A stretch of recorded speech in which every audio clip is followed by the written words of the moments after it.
I know after the first day they said, when are we doing maths? We just did it. And they went, oh yeah, we were mapping.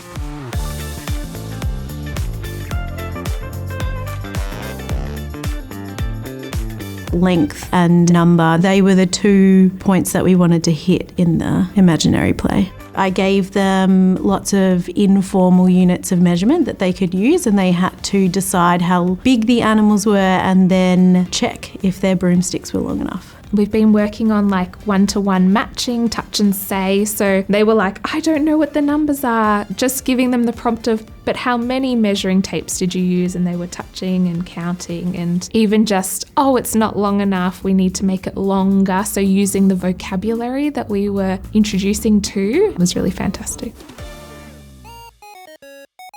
We had done a big focus on 2D shapes, and then when reading Ingenious Jean and coming up with a play space, we saw in the illustrations in the story that there were lots of 3D objects. So we thought that's how we can work in that level of the curriculum. We were really clear when using certain materials like the tissue boxes, well, we would call it a rectangular prism, and calling the straws cylinders, and naming those shapes was really important. So when they designed their toys, they would label the 3D shapes that they were using, or even some 2D ones as well, and start thinking about those materials. So we read The Secret Birthday Message by Eric Carle, and initially we were thinking it would be more of a location focus, but then we realised that the shape aspect connected better with what we'd been teaching this term. We went out on our big shape hunters, shape detectives around the school, looking for the shapes in our environment. I think it was the children's enthusiasm on that hunt. They saw those shapes, and when they saw them, they were so excited.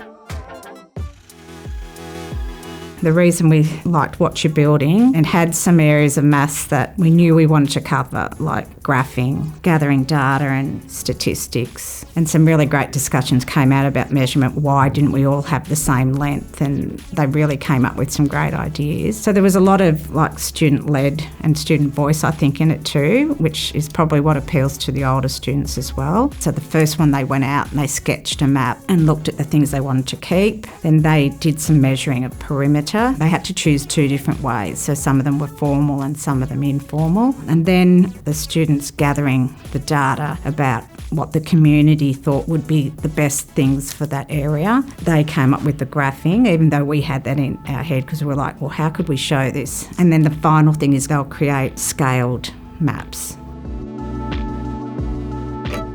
We really took the idea of imagine a city and sort of gave that to the students. Okay, we want to create a city. The area is this, the population is this. Go. So then we had students looking at sort of, so it's about the same size as Melbourne, which we did deliberately. How many schools are there in Melbourne? Okay, we're going to need something similar to that. How much does a school cost? The ones who are saying this isn't maths, give them those big numbers to work with, and all of a sudden they're, this is difficult. I'm adding up stuff here. I'm adding up in billions, trillions of dollars, and I don't know, numbers like that just seem to excite the kids, especially if you put a dollar sign on the front. So you've got those kids who have sort of the enjoyment of maths and a natural sort of aptitude for it and want to do that and working with the bigger numbers and that kind of stuff. You've got then those kids who are more shape-based, who are doing all the mapping things. You've got people designing things, creating things. And I know there's loads of other areas, but we keep drawing back to the maths. And we had to introduce this task where there's 50% of the city has to be green space. Straight away when I said that, the kids were like, you could just cut it in half and have 50%. And someone else was like, well, no, you could do 10%. Or you could just do 50% in the middle. And then they were thinking about it in different ways. I did a little bit of a straw poll for my kids, and I said, just hands up, who enjoys the way of doing maths now?